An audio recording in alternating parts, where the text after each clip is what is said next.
Dear students, welcome to my channel. இந்த வீடியோவில் 11th accountancy learning tipsum study plan பற்றி நீங்கள் பார்க்க போகிறீங்க. இந்த வீடியோ ஸ்கிப் பண்ணாமல் ஃபுல்லாக பாருங்கள். இந்த சேனலை நீங்கள் இன்னும் சப்ஸ்கிரைப் பண்ணலைன்னா சப்ஸ்கிரைப் பண்ணுங்கள். இந்த வீடியோ யூஸ்ஃபுல்லாக இருந்தால் உங்கள் ஃப்ரெண்ட்ஸ்க்கும் ஷேர் பண்ணுங்கள். 1 to 14 லெசன்ஸில் 1 words வந்து 116 இருக்குது, 2 marks 92 questions இருக்குது, 3 marks and 5 marks வந்து 66, illustration 113 இருக்குது, exercise sums 120 இருக்குது. இதில் chapter 1 to 14 வந்து ஃபுல்லாக தியரி கொஸ்டின்ஸு. ஸோ ரிமைனிங் சாப்டர்ஸை வந்து நீங்கள் இந்த மாதிரி ஒரு ஷெட்யூல் போட்டு நீங்கள் வந்து படிக்கலாம். நான் வந்து இந்த கொடுத்துருக்குற ஷெட்யூல் வந்து உங்களுக்கு ஒரு ஐடியாக்காக கொடுத்துருக்குறேன். நீங்கள் வந்து இந்த லெவலில் டைமிங்ஸ்லாம் கூட நீங்கள் மாற்றிக்கலாம். Chapters according to your convenience நீங்கள் மாற்றிக்கலாம். இதில் வந்து நான் உங்களுக்கு எதெல்லாம் 2 marks 3 marks அந்த மாதிரி பேட்டர்னில் கொடுத்துருக்குறேன். நான் இதில் வந்து ஆல்மோஸ்ட் புக்கில் உள்ள எல்லா சம்ஸும் இல்லஸ்ட்ரேஷன்ஸுமே கவர் பண்ணியிருக்கு. இதனுடைய பிடிஎஃப், ஸ்டூடெண்ட் ஆக்டிவிட்டி பிடிஎஃப் இதெல்லாம் வந்து நான் அதனுடைய லிங்க் வந்து டிஸ்கிரிப்ஷன் பாக்ஸில் உங்களுக்கு கொடுக்குறேன். அந்த ஒவ்வொரு சம்மும் வந்து பேஜ் நம்பரோட இல்லஸ்ட்ரேஷன் சம்னா நீங்கள் ஆன்சர்ஸ் பார்த்துக்கலாம். அப்புறம் கொஸ்டின்ஸ் எந்த பேஜ் நம்பரில் இருக்குது, எக்ஸசைஸு அது எல்லாமே கொடுத்துருக்கனால நீங்கள் ரெஃபர் பண்ணி படிக்கலாம்.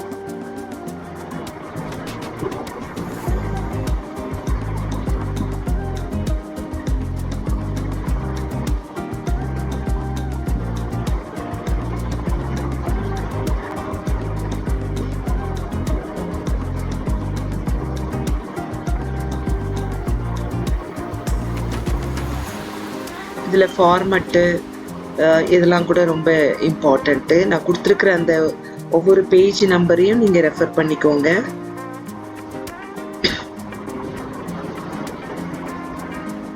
கால்குலேட் த டியூ டேட்டு அதுவும் நல்ல எக்ஸ்பெக்டட் கொஸ்டின் தான். ஒரு முறை கவர்மெண்ட்டு இந்த யூனிட் டெஸ்ட்டு மிட் டேர்ம் டெஸ்ட்டில் வந்து format for bills receivable book, bills payable book அது கேட்டிருந்தாங்க. ஸோ அதையும் நீங்கள் ஒன் டைம் கோ த்ரூ பண்ணுங்கள். ஸ்பெசிமென் ஆஃப் பில் ஆஃப் எக்ஸ்சேஞ்சும் கோ த்ரூ பண்ணி வச்சுக்கோங்க.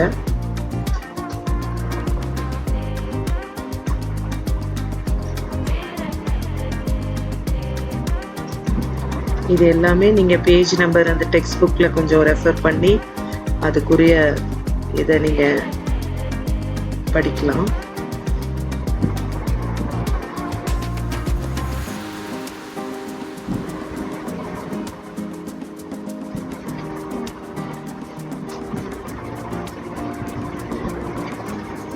இந்த 5 marks தியரி வந்து முதல்ல டிஃப்ரென்ஸ் பிட்வீன் கொஸ்டின்ஸ் 6 இருக்கு, அதை படிச்சுக்கோங்க.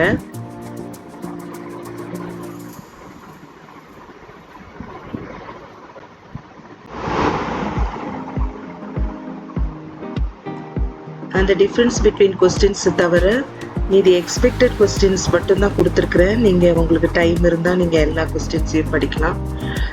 கம்ப்யூட்டர் லெசன்லேருந்து அந்த கம்ப்யூட்டரைஸ்ட் அக்கௌண்டிங்லேருந்து types of accounting software, types of coding methods இதெல்லாம் இம்பார்ட்டண்ட்டு. இதெல்லாம் எக்ஸ்பெக்டட் கொஸ்டின்ஸ் தான் கொடுத்துருக்குறேன் நான். அப்புறம் இதெல்லாம் 5 marks, இல்லஸ்ட்ரேஷன் நம்பர் இதோட இருக்குது. இதில் பேஜ் நம்பர் இல்லை. அப்புறம் ஸ்லோ லேர்னர்ஸ்க்கு பார்த்தீங்கன்னா 1 words தரவாக படிச்சுக்கணும், ஈஸியான தியரி கொஸ்டின்ஸ் படிச்சுக்கணும். அதுக்கப்புறம் இந்த கொடுத்துருக்குற இந்த இல்லஸ்ட்ரேஷன் இதெல்லாம் வந்து அவங்க ஈஸியாக படிக்கிறதுக்கு இருக்கும். அதே போல் ஜேர்னல் வந்து கொஞ்சம் ஈஸி சம்ஸு, அதாவது இல்லஸ்ட்ரேஷனில் 6 to 12 பார்த்துக்கலாம். அப்புறம் எக்ஸசைஸில் 7, 8, 12 இதெல்லாம் ரொம்ப ரிப்பீட்டடாக கேட்ட கொஸ்டின்ஸு. அப்புறம் சாப்டர் 5 ஃபுல்லாகவே பார்த்துக்கணும். அப்புறம் சாப்டர் 6 எல்லாம் போட முடிஞ்சால் சப்சிடரி புக்கில் போடலாம், இல்லைன்னா இந்த ஈஸியான சம்ஸ் கோ த்ரூ பண்ணிக்கலாம். சாப்டர் 7 கேஷ் புக்லேயும் ஈஸியான சம்மு. அடுத்து சாப்டர் 9 அதாவது எரர்ஸ் ரெக்டிஃபிகேஷனில் அந்த 1-sided error, under cost, over cost அது கொஞ்சம் ஈஸியாக இருக்கும். ஏன்னா அது வந்து 5 marksக்கும் வருது. ஸோ அதை நல்லா தரவாக படிச்சுக்கலாம். அதே போல் டிப்ரிசியேஷனில் அமௌண்ட் ஆஃப் டிப்ரிசியேஷன் ரேட்டு அது கண்டுபிடிக்கிறதும் ஓரளவுக்கு ப்ராக்டிஸ் பண்ணால் ஈஸியாக இருக்கும். அதுக்கப்புறம் 11th சாப்டர் ஃபுல்லாகவே தரவு பண்ணணும். அடுத்து இல்லஸ்ட்ரேஷன் 12th சாப்டரில் அதாவது ஈஸியாக ப்ரிப்பேர் பண்ணுற trading account, profit and loss இதெல்லாம் வந்து போஸ்டிங் கொடுத்தாலே டீச்சர்ஸ் வந்து மார்க்ஸ் கொடுப்பாங்க. சாப்டர் 13ல் வந்து அட்ஜஸ்டிங் என்ட்ரிஸ் கொஞ்சம் வந்து மெமரைஸ் பண்ணிக்கிட்டால் அதுவும் சில நேரம் 5 மார்க்ஸில் வருது. அப்புறம் தியரி கொஸ்டின்ஸு 14th லெசனில் எல்லாத்தையும் படிச்சுக்கணும். தேங்க்யூ ஸ்டூடெண்ட்ஸ் ஃபார் வாட்சிங். All the best.